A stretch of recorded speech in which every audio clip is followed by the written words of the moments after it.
Bhushan jewellers, अनमोल रिश्तों के लिए।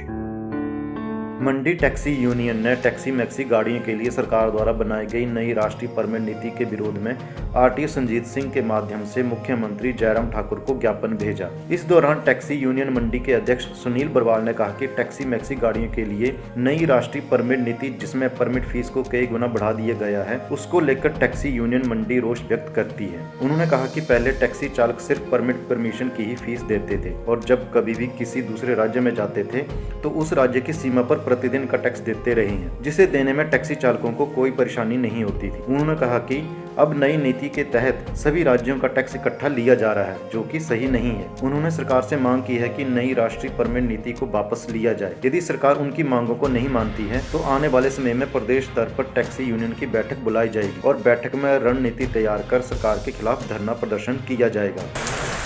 नमस्कार, मैं सुनील बरवाल, जिला मंडी टैक्सी एकता संगठन का अध्यक्ष। आज हम यहाँ आरटीओ ऑफिस में आए थे आरटीओ महोदय से मिलने, इस गूंगी बहरी सरकार को एक बार दोबारा से सुनाने, चेताने कि ये जो बैकडोर एंट्री, इसे बैकडोर एंट्री कहेंगे, जो ये गरीब कोरोना के बाद बिल्कुल मजबूर टैक्सी ऑपरेटरों के ऊपर जो सरकार ने कुठाराघात किया है। ये घात क्या किया है?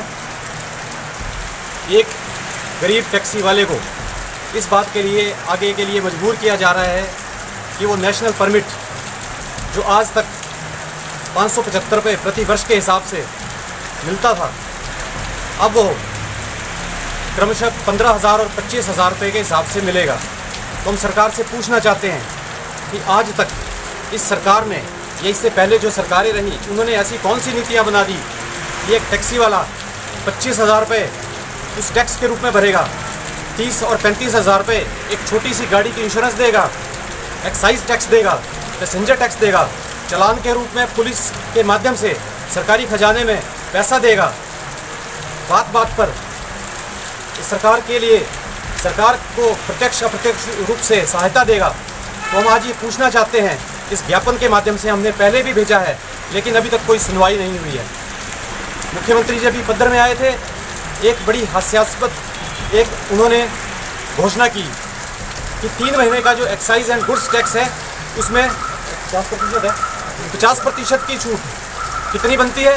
300 और 400 रुपये के बीच में। इस कोरोना काल में जहाँ महीनों के महीनों, साल के साल गाड़ियाँ खड़ी रही, उनकी किस्तें देने के लिए लोगों के पास पैसे नहीं है।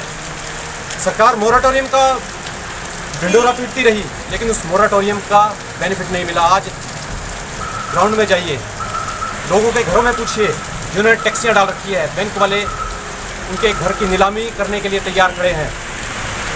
ये कौन से हित हमारे साथ रही है सरकार? तो आज ये हमने शुरुआत कर दी है। एक प्रॉपर चैनल, एक सही तरीके से हम आगे जाएंगे। आज आरटीओ कार्यालय के माध्यम से हमने दोबारा एक रिमाइंडर, एक सरकार से एक गुजारिश की है। अगर सरकार इसके बाद नहीं मानती तो हम आगे का आंदोलन, आगे के लिए जो रूपरेखा होगी उसको प्रदेश स्तर पर उसको तैयार करेंगे और ये अपने हक की लड़ाई लड़ेंगे। हिमाचल दस्तक वेब टीवी के लिए मंडी से धर्मचंद वर्मा।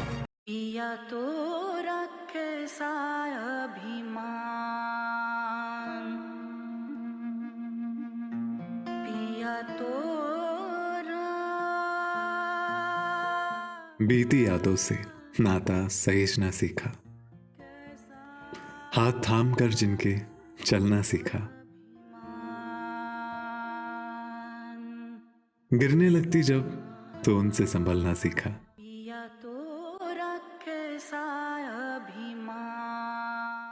उनकी डांट से खुद को तराशना सीखा,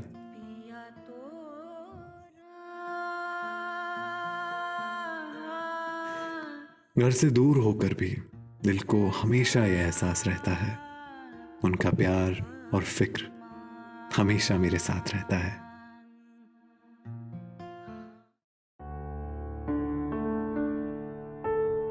भूषण ज्वेलर्स, अनमोल रिश्तों के लिए।